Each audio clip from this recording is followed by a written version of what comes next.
院长陈明峰甲高雄营总也合部主任谢正治等贵宾的共同甲摆之下，向前高雄营总台南分院的药品管理全面升级，为病人安全把关。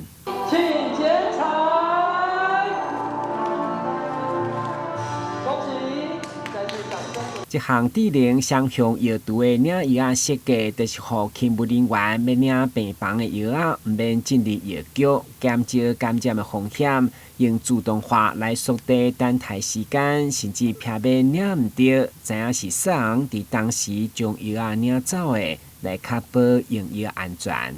领药小姐不用进到里面去，减少感染的风险以外，也提升了药师的专心度跟效率。那同时呢，也增加了我们那个领药小姐的事半功倍，她的时间可以节省，而且她不用怕拿错药，因为药名其实很像院长陈明峰上任以后，就全力推动智慧医疗。所以今年6月已经启用的智慧调节台，对调节补药、加贵药等步骤，拢需要系统定录，全程会当追踪，而且全面上锁，嘛是确保用药袂重大。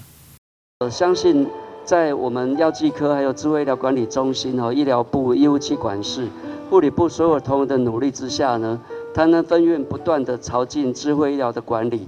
让员工呢成为一个幸福职场，让他们增加他们工作效率，减少他们出错的机会，同时呢守护了我们民众的健康。随着这两项设备的启用，高雄营总台南分院无论院内药局作业，或者是病房药品的交付，伫安全甲效率拢大大提升，一步一步迎向智慧医疗，打造更安心的医疗环境。台南新闻阮吉采访报道。